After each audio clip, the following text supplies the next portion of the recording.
Hello, we're here with Dan Strauss today, and he is running for Seattle City Council position 6, or District 6. Would you like to go ahead with your 2-minute introduction? Yeah, so hi, my name is Dan Strauss. I'm running for Seattle City Council here in District 6. I was born and raised in Ballard. I went to Adams Elementary and Whitman Middle School. And I'll admit I went to Nathan Hale, not in District 6.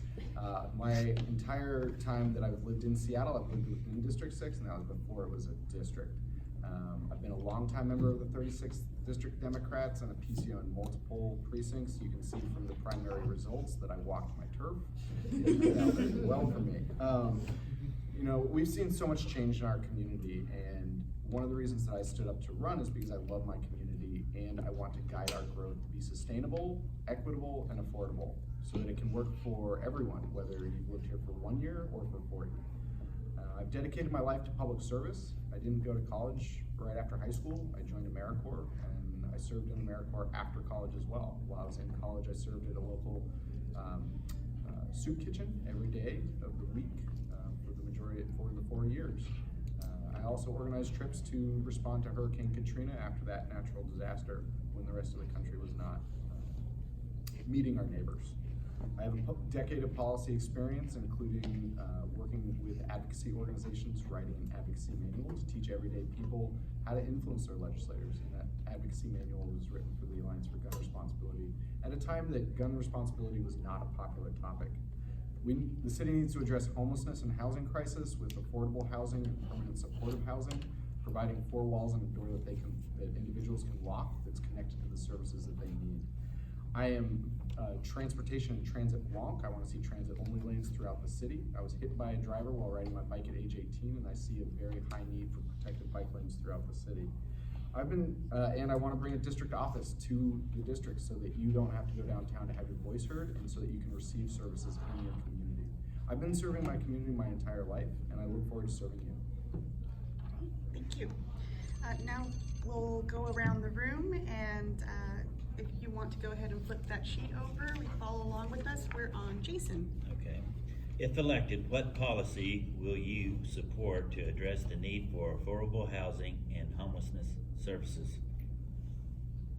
Yeah, so my parents were both social workers. I see the need for I see the answer being permanent supportive housing, and also creating affordable housing that is between 30 and 60% of area median income. A lot of developers are currently on their own building between 60 and 80% area median income, and we really need to make sure that people can rent and afford housing between 30 and 60, because that's where people can fall into homelessness more easily. Again, as I just said, we need to have, I'm a housing first candidate, we need to have services where people live, and we need to be able to use all of our resources possible. That's the bonding authority of the city, used in creative ways such as bonding against future rents of residence, that's using publicly owned land, and ensuring that we're able to build and provide these services.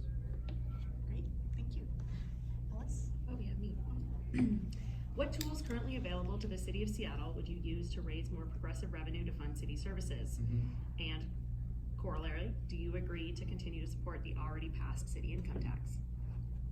And just to clarify, are these 2-minute responses or 1 minute? There's one. Oh, they're 2 minutes. 2 minutes. I would have gone on for another minute with that one. These are 2 minutes. My apologies. These are 2 minutes, yeah.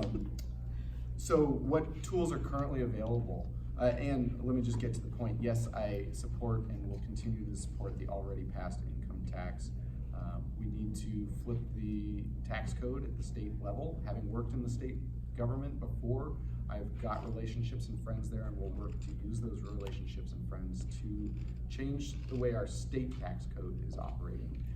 One of the things that I will do is join the Association of Washington Cities Board, because through my time in AmeriCorps, I've spent a lot of time living and being in rural communities, and so I understand a lot of the needs and how they're different from our urban experience here in the largest city in the Northwest. And so I'll help advocate for the things that they need and hopefully convince them to understand how life is different in our needs here in the city. Progressive revenue, so first of all, we need to flip the state so that we can better address what's going on here in the city. One of the first things that I'd like to do is index the fines and fees that people receive. So if you get a speeding ticket in a Mercedes, you're paying a different rate than if you are speeding in a 1986 Honda Civic. We also need to be looking at opportunities such as unearned income. The city does have the ability to tax that. I'm very interested in what this vacancy tax policy would look like and how it could be created, because we could also have a market driver to create more affordable housing. These are the options that we currently have on the table, and I would absolutely work with everyone sitting around this table to find more policies that we can put forward. Great, thank you. Jamie? Do you support the Seattle Green New Deal proposal? If so, which parts of the proposal would you work on implementing first? How would you recommend paying for the Green New Deal in a way that the burden does not fall to working families and the poor? Yeah, absolutely. So I'm just gonna flip to, I've got it all laid out. So in earnest, I support the Green New Deal, and we need to ensure that our communities that are most burdened by pollution here in our cities are not continuing to bear that burden and are not the ones faced with having to pay for it. Some of the things that I can see that we can do already is looking at city light. What's very interesting to me is the restriction on ratepayer fund. I'm sorry if I'm going in the wrong zone straight away. I'm very emotionally tied to this because so my background with environmentalism is I have been an outdoors person my entire life. When I was in AmeriCorps, I chose to work on fuels reduction teams so that I could better serve the environment. And so I love the environment. Avid paddler, I've watched our water health quality degrade. All that to say is that Section 5, addressing historically marginalized communities, is something that we absolutely need to be looking at straight away. Section 9, transportation, is something that I have based a fair amount of my campaign on, being able to move the freight of people through transit-only lanes. One of the interesting proposals that I see there is charging companies who use large motor coaches on our roadways to be able to use transit-only lanes to pay for other things that we need. Not only will it move their people faster, it will reduce congestion on our streets. The Duwamish is absolutely something that we need to clean up and clean up today. We can't continue to wait. What's in District 6 that can work to improve our environment is the locks and the salmon ladder. The salmon ladder was not something originally built into the locks, and it continues to underperform. I even saw a video this week of a seal hanging out in the fish ladder. Overall, we need to address historically marginalized communities and improve our environment. Thank you. Summer? How should the city of Seattle spend the proceeds from the Mercer Megawatt project? Yes, so again, I will go, because I'm a transportation policy advisor, I will go deep into the policy wonk.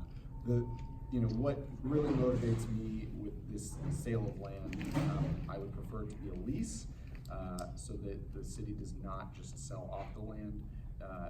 It's really great that there's going to be a community center and housing in place there. We need to use the remaining funds to continue building affordable and permanent supportive housing throughout the city. On the transportation restricted funds, with the downtown streetcar, this is an example of Seattle doing things halfway, and it's something that I've seen my entire life, and I want to see things done in Seattle fully and done well. And so, I do think that using some of the funds to finish and pay the debt of the streetcar would be good, because at that point we could have one connected line from the International District and Yesler Terrace all the way through to the city, which does not currently have a dedicated line. One of the things with the streetcar, though, is that we need to be able to provide it its own lane. This is another example of Seattle doing things halfway, where we say, well, yes, we'll do these new emerging technologies, and they have to fit within the bucket that we already operate within our roadways. For me, that's not acceptable. So the streetcar needs to have its own lines. We need to be building affordable housing throughout the city. We need to use those proceeds to do that. We also need to ensure that there's green space that's there, and that we need to connect the affordable housing that will be put in place there to the Seattle Center, to South Lake Union Park. We need to make this a world-class space. So in sum, affordable housing, finished transportation options that connect communities throughout our city.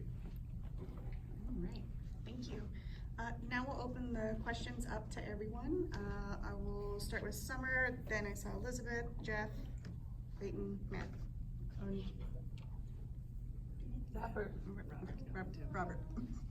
In May, a federal judge ruled Seattle was out of compliance with the police reform consent decree. What concrete steps will you take to get the city back into compliance? Yeah, this really troubles me in a really large way, because this is one of the elements that is breaking trust between people who live in our city and the police department, officers within the police department, with each other, with management, and we need to rebuild trust. There are places in South Seattle that feel over-policed. I can tell you that there are places in District 6 that feel under-policed. We need to bring this back. There's a clear pathway for the accountability framework. The city council has already passed that. We need to work with the mayor to ensure that we're protecting labor laws and that we're not interfering in labor negotiations. And we need to be sure to come into compliance and fulfill our probation. We were already a year into a 2-year probation cycle, and we need to complete that so that we are in compliance. The accountability measures and the accountability ordinance seem to fit that answer, and so we need to continue working with the police department to finish this. Great. Sorry, I wasn't thinking of the And these ones are clock, 1 minute. sorry. Elizabeth. Thank you, and my question is very similar, so piggybacking from Summer, and you may get to finish what you started, is that recently Carmen Best has finally voiced some real complaints about city council, about your boss included, but certain members in particular. Did she call the boss? No. But it is very difficult to move forward, and I don't know that we'll ever have a contract, but Chief Best's concern had to do with the dangers there are to her officers, conditions of pay, work conditions, etc., and that council is stuck. It was the nicest word I can think of. How do you intend to be a change agent on that council so that we can move things forward and have proper accountability, be in compliance, and also have officers feel a degree of trust with the city? Yeah, and so, Seattle Police Foundation is a really great resource that I would love to partner with to ensure that the soft things that the police department can't formally provide, that we're also supporting the organizations that support the officers, right? And so we do need to come into compliance with the consent decree. Some other things that, what I see is creating relationships with officers, and we need to hire more officers so that when the department is not stretched thin, people are not feeling as burdened. So those are the top 3, right? Is working with Seattle Police Foundation, hiring more officers, and creating relationships with officers. Being a police officer is a very difficult job. It's a front lines job, and if you've ever had to listen to the scanner or done a ride along, you know the dire experience, or not dire, but the very intense experience that it is to serve the public in that role. And we need to support that. Thank you. Jeff? So on the first prepared question, you used only 1 of your 2 minutes, so I wanted to give you maybe 60 seconds to address housing and homelessness services. Thank you. So this is, we've got, first and foremost, we are in a situation where we are pitting building permanent supportive housing against providing services. And we need to be doing both at this point. We need to be able to have shelters that people can sleep in at. We need to have places where people can keep their things during the day. We need to have places where people can wash their hands and take showers, urban rest stops. And our Ernest House in Ballard is a really great example of this. Currently, we are relying on a few providers in the community to provide services. And we need to spread that responsibility, because right now we're not providing enough services and we're not providing it where they are. And we know that to be able to create a routine and become successful, you need a safe place to live, and that's why I'm a housing first candidate. Clayton? Hey, Clayton. Can you tell us something about the bonding capacity of the city? And the extent to which the city is maxed out with current projects?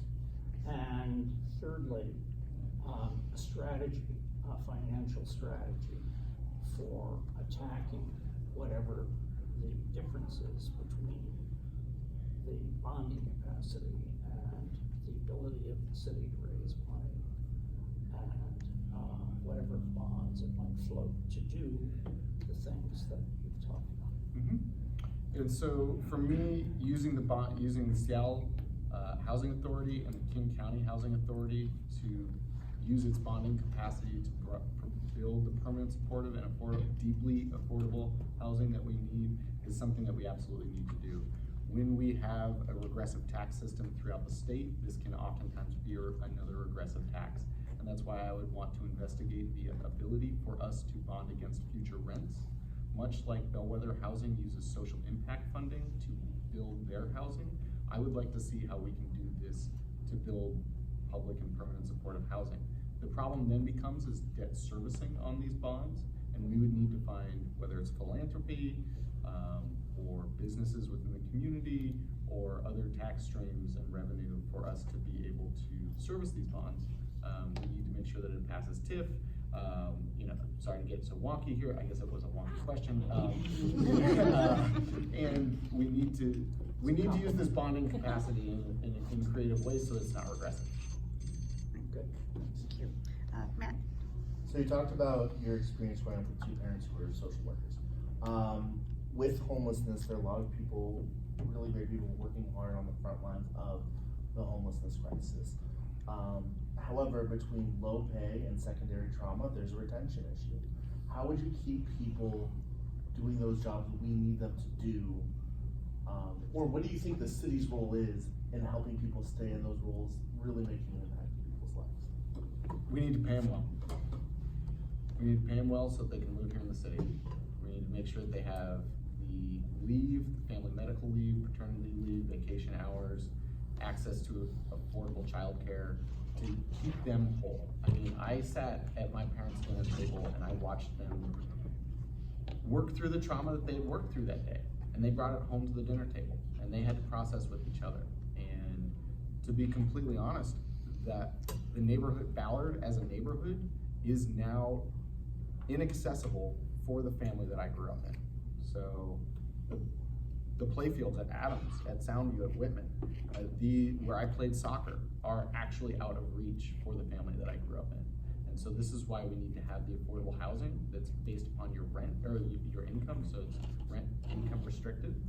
We need to be able to pay these service providers enough so that they're able to take care of themselves and they're not internalizing the trauma that they are taking on during the day and that they're solving.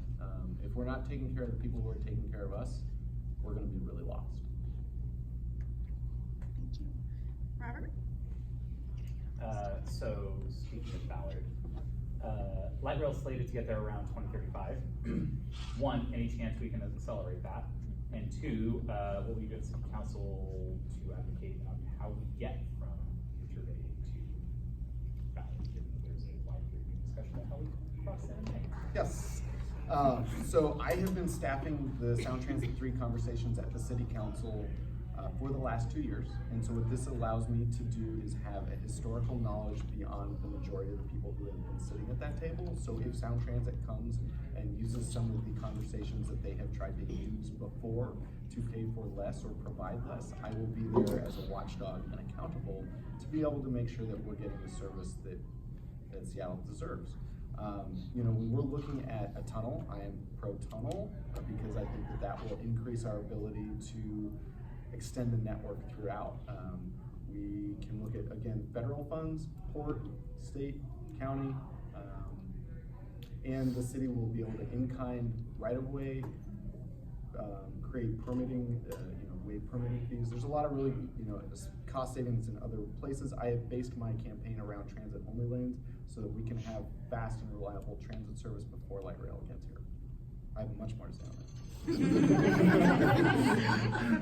Alice will be our last question. Can you commit to, or I suppose, how would you commit to implementing the bicycle master plan? And is it possible for us to sort of make up ground that's been lost over the past few years since the move to Seattle levy was passed? Yes, so, I mean, there's a couple, I absolutely will commit to that. It's something that's very important to me. When I was 18, I was riding my bike right near Adams, got hit by a driver. They were going about 35 miles an hour. If you look statistically at that collision, I should be dead. This is something that I was still having pain from today, and why I will use my personal experience to advocate for these protected bike lanes. It's something that I've already done at the doors when people say, oh, these bike lanes, and I say, well, here's my experience. Also, what we're seeing with electrification of bicycles and other emerging technologies is that more families are using these bikes. The extra cycles that are able to fit an entire family. People are putting their entire families on these bicycles, and they're able to do so with these electric motors. As traffic continues to get worse, we're gonna see this as a really great opportunity. RAD just came out with a new, essentially moped that is, electrified, and you can sit upright so you're comfortable. The case will make itself. Awesome. We're out of time, so if you want to go ahead and give a 30-second wrap up. Yeah, second round. Just go. Okay, great. So, one of the reason that I'm running is because not only do I love this community, I'm from this community, and I'm invested in the future of this community. I want to create and preserve family wage jobs, because when I grew up, Ballard was a working class neighborhood. I'm the candidate that will hit the ground running because I'm doing the job today. I'm not going to need any startup time, which is why I'll be able to open a district office straight away. I believe that people should only have to work one job for 8 hours a day and be able to make enough money to live a quality life here in our community. I've been endorsed by the Progressive Voters Guide, Civic Alliance for Progressive Economy, highest rated transit blog in Seattle Subway, King County Democrats and Young Democrats, and hopefully you too.